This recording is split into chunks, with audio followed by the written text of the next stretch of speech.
여러분, 시장의 거인이 한순간에 무너진다면 어떨까요? 유럽 시가총액 1위까지 올랐던 제약업계의 챔피언 노보 노디스크가 바로 그 충격의 주인공이 됐습니다. 자, 이 엄청난 폭락 뒤에는 어떤 이야기가 숨어 있는지 지금부터 저와 함께 자세히 파헤쳐 보겠습니다.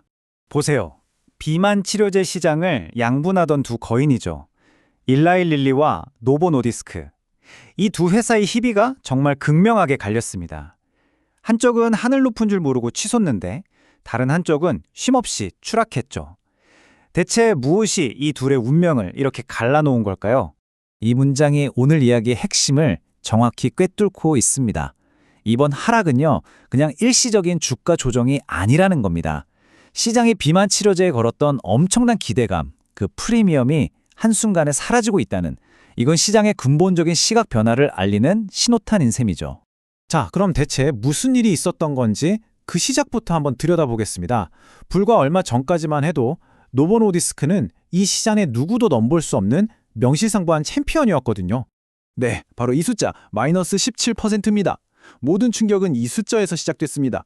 단 하루 만에 코펜하겐 증시에서 주가가 무려 17%나 폭락한 겁니다. 이건 뭐 단순한 하락이 아니라 시장 전체를 공포로 몰아넣은 쇼크였죠. 근데 이게 그냥 운이 나빠서 생긴 일이 절대 아닙니다. 마치 퍼펙트 스톰처럼 여러 가지 나쁜 소식들이 한꺼번에 터지면서 생긴 구조적인 문제였던 거죠. 자, 그럼 그 원인들을 하나씩 해부해 보겠습니다. 저는 이 폭락의 원인을 챔피언에게 날아든 5번의 결정적인 바디블로우를 한번 정리해 봤습니다. 이 연타를 맞고 어떻게 챔피언이 비틀거리게 됐는지 그 과정을 따라가 보시죠. 가장 치명적인 첫 번째 펀치는요, 놀랍게도 회사 내부에서 나왔습니다. 2026년에 실적이 오히려 뒷걸음질 칠 거라는 공식 발표. 모두가 뭐 성장세가 좀 둔화되겠지 이 정도로 생각하고 있었는데 회사가 직접 나서서 아니 우리 마이너스 성장할 겁니다 라고 말해버린 거니까요. 시장의 예상을 완전히 그냥 박살내버린 거죠. 두 번째 펀치는 외부에서 날아왔습니다. 바로 세계에서 가장 큰 시장, 미국에서 가격을 내려야 한다는 압박이었죠. 물론 더 많은 사람들이 약을 쓸 수 있게 된 건 좋은 일이지만 회사 입장에서는 약 하나 팔아서 남는 돈이 확 줄어들게 된 겁니다. 세 번째는 그동안 회사를 먹여 살리던 핵심 성장 엔진에 슬슬 금이 가기 시작했다는 겁니다. 잘 나가던 주력 제품들의 성장세가 꺾이기 시작했고 설상가상으로 특허까지 만료되면서 복제약이라는 거대한 그림자가 드리워지기 시작한 거죠. 자, 그리고 네 번째는 이건 정말 결정적인 헤비펀치였습니다.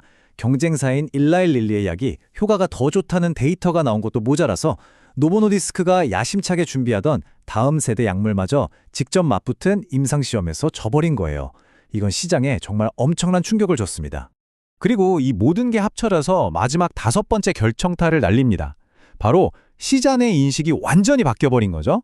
예전에는 미래가 엄청나게 기대되는 초고속 성장주였다면 이제는 그냥 평범한 저성장 제약주로 보기 시작한 겁니다. 그 비싸게 쳐주던 프리미엄이 순식간에 사라져버린 거죠. 자, 이렇게 5번의 결정타를 정통으로 맞았는데요. 그럼 지금 노보 노디스크의 상태는 어떻고 앞으로는 어떻게 봐야 할까요? 한번 냉정하게 따져볼 시간입니다. 그래서 많은 분들이 지금 궁금해하실 겁니다. 그래서 노보 노디스크 이제 끝난 건가요? 지금 상황을 보면 마치 저울의 양쪽에 서로 다른 무게추가 올라가 있는 것 같아요. 한쪽에는 여전히 시장 1위라는 막강한 지위, 그리고 세계 최초로 먹는 비만약 같은 희망적인 카드가 있죠. 하지만 반대쪽 저울에는 2026년 역성장이라는 확정된 미래와 경쟁사에게로 완전히 넘어가 버린 듯한 시장의 기대감이라는 무거운 추가 놓여 있습니다. 정말 팽팽하죠. 자, 이렇게 안개 속처럼 불확실한 상황에서 투자자라면 어떤 스탠스를 취해야 할까요? 여기서 제시하는 하나의 전략적인 접근법을 같이 살펴보시죠. 핵심은 딱 하나입니다. 바로 인내심이에요.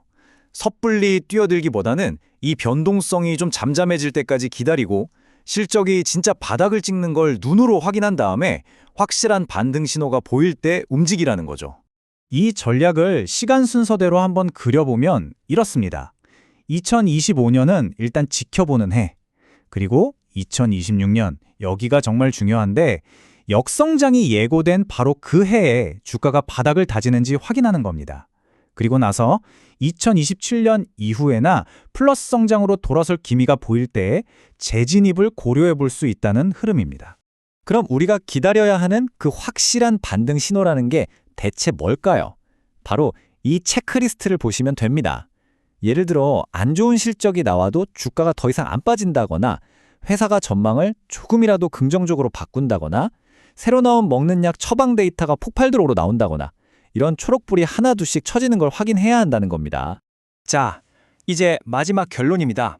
이번 사태로 노보노디스크 그리고 이 시장 전체는 완전히 새로운 국면, 새로운 규칙의 시대로 접어들었습니다. 이게 바로 새로운 현실입니다. 시장은 더 이상 노보노디스크의 미래, 그 초호황이라는 꿈을 보고 투자하지 않습니다. 대신에 지금 당장 벌어들이는 돈, 아주 현실적인 실적을 가지고 평가하기 시작했다는 거죠. 한마디로 그 어마어마했던 프리미엄은 이제 사라졌습니다. 이렇게 게임의 룰 자체가 바뀌어버린 지금 우리 투자자들은 그리고 이 노보노디스크라는 회사는 궁극적으로 어떤 길을 가야 할까요? 이것이 바로 오늘 이 분석이 우리 모두에게 던지는 가장 큰 질문이 아닐까 싶습니다.